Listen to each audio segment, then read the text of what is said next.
मुल्क भर में दर्जा हरारत में कमी और सर्दियों की आमद के एहसास के साथ ही गैस के प्रेशर में कमी। अक्सर शहरों और इलाकों में खाना पकाना मुश्किल हो गया। जलाने वाली लकड़ी की कीमत में भी इजाफा।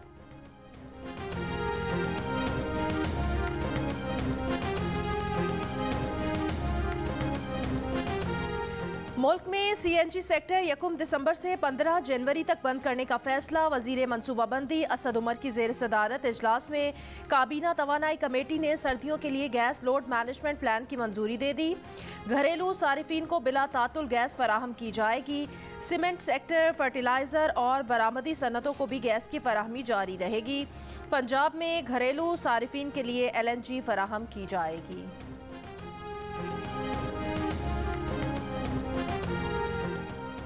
गैस बहरान शिद्दत इख्तियार करता जा रहा है। कराची के सनतकारों ने भी गैस न मिलने की शिकायत कर दी। वजीर तवानाई हम्माद अजहर प्रोग्राम आज शाहजेब खानजादे के साथ में सर्दियों में गैस के बहरान पर आने का वादा कर गए मगर 5 दफ़ा बुलाने के बावजूद भी नहीं आए। प्रोग्राम में हुकूमती रिपोर्ट्स और हक़ाइक़ पर मबनी 5 सवालात उठा दिए गए। नेपरा की रिपोर्ट, LNG टर्मिनल्स की कैपेसिटी के मुताबिक इस्तेमाल न करने, ताख़ीर से टेंडर, गैस पाइपलाइन और नए टर्मिनल पर अब तक काम शुरू न होने का जवाब वज़ीर आज़म वज़ीर तवानाई से लें।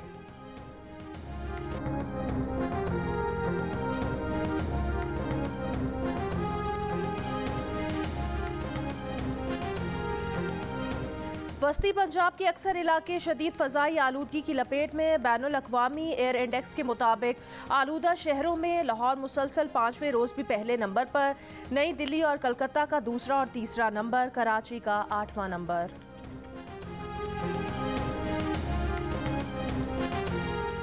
मुल्क भर में दर्जा हरारत में बतदरीज कमी का सिलसिला जारी। गुज़िश्ता 24 घंटों के दौरान लेह सबसे सर्द इलाका रहा, जहां दर्जा हरारत -8 डिग्री सेंटीग्रेड रिकॉर्ड किया गया। वादी कोयटा में खुश्क और सर्द मौसम की लहर जारी है। कम से कम दर्जा हरारत 1 डिग्री सेंटीग्रेड रिकॉर्ड किया गया। खुश्क सर्दी की वजह से शहरी नाक, कान, गले और सीने समेत मुख्तलिफ अमराज का शिकार होने लगे। कराची में भी खुनकी में इजाफा।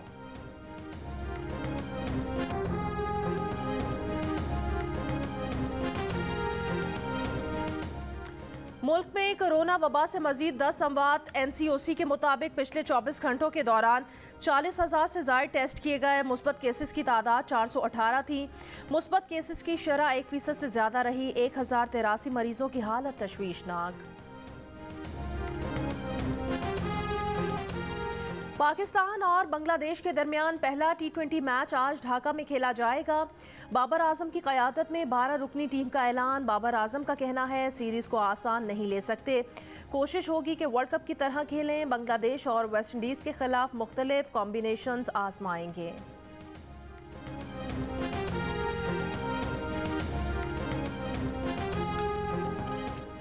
लाहौर के हल्का यानी 133 में ज़िमनी इंतखाब के लिए पोलिंग 5 दिसंबर को होगी। हल्के में सियासी सरगर्मियों में इजाफा।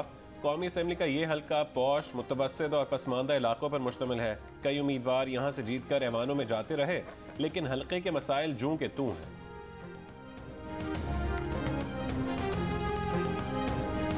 हुकूमत और रियासत इंतहा पसंदी से मुकम्मल तौर पर लड़ने के लिए तैयार नहीं। TLP के केस में रियासत को पीछे हटना पड़ा। इंतहा पसंदी वो बम है जो टिक टिक कर रहा है। वफाकी वजीर फवाद चौधरी ने खबरदार कर दिया। कहा कि जो रियासत कानून का नफाज नहीं कर सकती उसके वजूद पर सवाल खड़े हो जाते हैं। इस सूरत में आप खाना जंगी की तरफ जाएंगे। हमें भारत, अमेरिका और यूरोप से नहीं, अपने आप से खतरा है। इंतहा पसंदी की बड़ी वजह मदारिस नहीं, स्कूल्स हैं। 90 की दहाई में स्कूल्स, कॉलेजेस में इंतहा पसंदी की तालीम देने वाले असातिज़ा भर्ती किए गए। मकामी इंतज़ामी निज़ाम और पुलिसिंग का निज़ाम भी तबाह बर्बाद किया गया। इसका कोई मुतबादिल भी नहीं।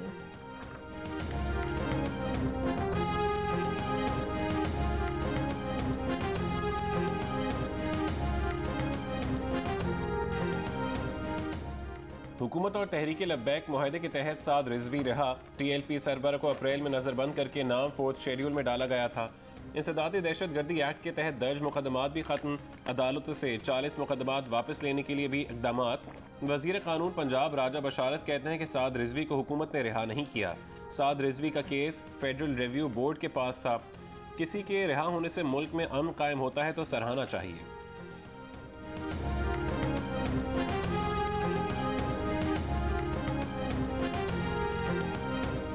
सेक्रेटरी इलेक्शन कमीशन का कहना है अगले इंतखाबात में इलेक्ट्रॉनिक वोटिंग मशीन का इस्तेमाल होगा या नहीं, अभी कुछ नहीं कहा जा सकता। वोटिंग मशीन के इस्तेमाल में चैलेंजेस दरपेश हैं।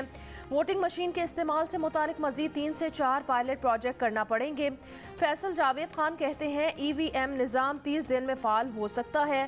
शिबली फराज ने कहा इलेक्शन कमीशन के साथ हुकूमत और वजारत साइंस ताउन करने के लिए तैयार हैं।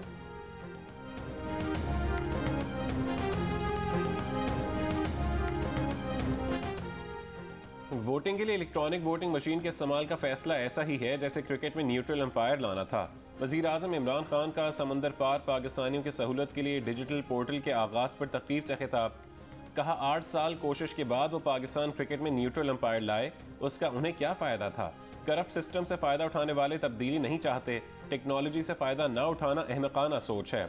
वोट डालने का हक मिलने से अब हर हुकूमत ओवरसीज़ पाकिस्तानियों की कदर करेगी।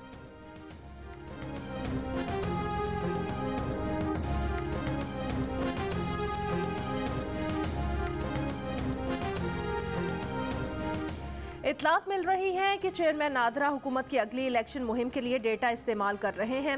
अगर चेयरमैन नादरा ने किसी को भी डेटा दिया तो वो आइन से गद्दारी के मुर्तकिब होंगे। नून लीग के रहनुमा एहसन इकबाल की प्रेस कॉन्फ्रेंस। कहा इलेक्ट्रॉनिक वोटिंग मशीन इलेक्ट्रॉनिक धांधली का नुस्खा है। मशीन हुकूमत की निगरानी में होगी, इसके प्रोग्राम को टेम्पर किया जा सकता है। पीपल्स पार्टी की शहरी रहमान ने कहा ना कोई कानून कबूल किया है ना इसे कानून समझते हैं।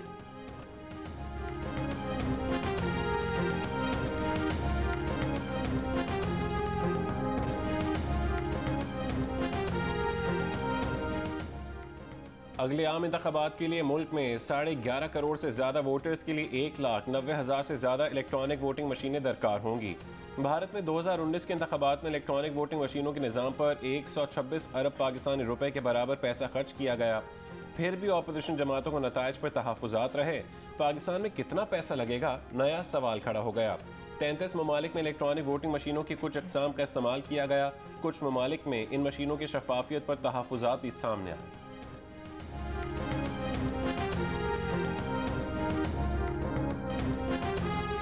सेनेट कायमा कमेटी खजाना ने तीसरे टैक्स तरमीमी एक्ट के तहत नॉन फाइलर्स के मोबाइल फ़ोन, बिजली और गैस कनेक्शन मुनक़ता करने, नैब को टैक्स गुजारों की मालूमात देने की तजावीज़ मुस्तरद कर दी। इजलास में न आने पर कायमा कमेटी का गवर्नर स्टेट बैंक के खिलाफ तहरीक इस्तेहकाक पेश करने का फैसला। चेयरमैन कमेटी तलहा महमूद ने कहा IG इस्लामाबाद से कहूँगा कि गवर्नर स्टेट बैंक को गिरफ्तार करके कमेटी के सामने पेश करें।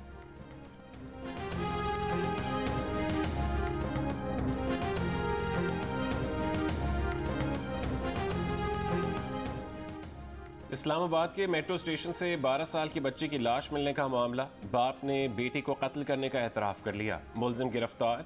वारदात की जगह से मकतूल बच्ची के कपड़े बरामद। बच्ची की लाश 8 नवंबर को मेट्रो स्टेशन के वॉशरूम से मिली थी।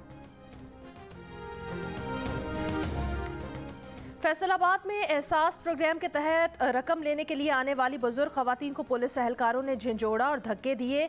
CPO ने पुलिस एहलकारों को मुअत्तल कर दिया। म्यूनिसिपल कॉरपोरेशन के दफ्तर में खवातीन को जमीन पर बिठाकर इंतजार कराया जाता है। दरबार बाबा गुरु नानक में बाबा गुरु नानक के जन्मदिन की तकरीबात जारी। शकरगढ़ में गुरुद्वारा दरबार साहब के यात्रा के लिए वजीर आला भारतीय पंजाब चरणजीत सिंह की क़यादत में आने वाला वफ्द दौरा मुकम्मल करके वापस रवाना।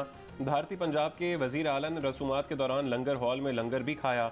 मेहमानों की तवाज़े मीठे चावल, पालक पनीर, सादा पुलाव, मिक्स सब्जी और चपाती से की गई। दिल्ली में तैनात पाकिस्तानी हाई कमिश्नर भी करतारपुर पहुंचे थे।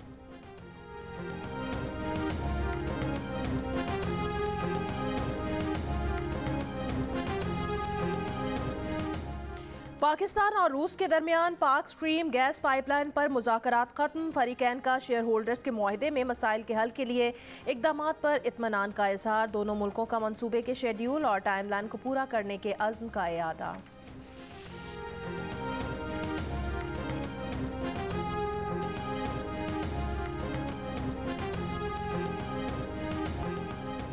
भारतीय अदाकार और कॉमेडियन वीर दास ने वाशिंगटन में अपने शो के दौरान भारत का असल चेहरा बेनकाब कर दिया। शो में नज़्म मैं 2 इंडिया से हूँ पढ़कर भारतीयों को आईना दिखाया। वीडियो सोशल मीडिया पर वायरल। नज़्म पढ़ते हुए मैं वीर दास ने इंडिया में मुतज़ाद समाजी रवैयों पर तंज किया है। इंसानी हुकूक के अलमबरदार मैकलम एक्स के कत्ल में मुलव्विस 2 मुसलमानों को वाक़े के 56 बरस बाद बरी कर दिया गया।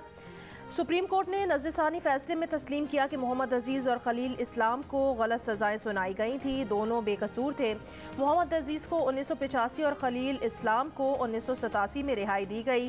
खलील 12 साल पहले इंतकाल कर चुके मोहम्मद अजीज़ का कहना है उन्हें ऐसे करप्ट निज़ाम का सामना करना पड़ा जिसे अमरीका में सियाफ़ाम बहुत अच्छी तरह जानते हैं। ये अदालती निज़ाम इस नुकसान की भी जिम्मेदारी कबूल करे जो उन्होंने 55 बरस भुगता है। पाकिस्तानी नयाद माहिर मौशियात doctor Adnan Khan Commonwealth and Development Office के चीफ इकोनॉमिस्ट ऑफिसर मुकर्रर। डॉक्टर अदनान जनवरी 2022 में नया ओहदा संभालेंगे। आबाई ताल्लुक डेरा गाजी खान से है। दुनिया भर में आज वर्ल्ड टॉयलेट डे मनाया जा रहा है। इस दिन को मनाने का मकसद हिफ्ज़ान सेहत के मुताबिक गुजर बसर मुमकिन बनाना और सेहतमंद माहौल के लिए टॉयलेट के इस्तेमाल का शऊर उजागर करना है। एक अंदाजे के मुताबिक आज भी 4 अरब से ज़ायद अफराद इस बुनियादी सहूलत से महरूम हैं। कराची में जापान फीस्ट के उन्वान से सकाफती मेला। जापानी सफारतकार को गुलकारों ने दोनों ममालिक की ज़बानों में गीत गाकर शाम को दिलकश बनाया। माउंट फौजी ट्रक आर्ट से मुज़य्यन 1000 बरस पुराने जापानी नावल का उर्दू तर्जुमा पेश। लाहौर में जापानी तर्ज पर फूलों की नुमाइश का एहतमाम किया गया जिसमें 30 से ज़ायद आर्टिस्टों ने ज़ौक़ शौक़ से हिस्सा लिया। नुमाइश देखने वाले फूलों की बनावट, सजावट और ताजगी के सहर में डूब गए। नी हाओ माँ, शूफू चिया, भाई चाइनीज जुबान सीख रहा हूँ। मेरी फिल्म जो लग रही है।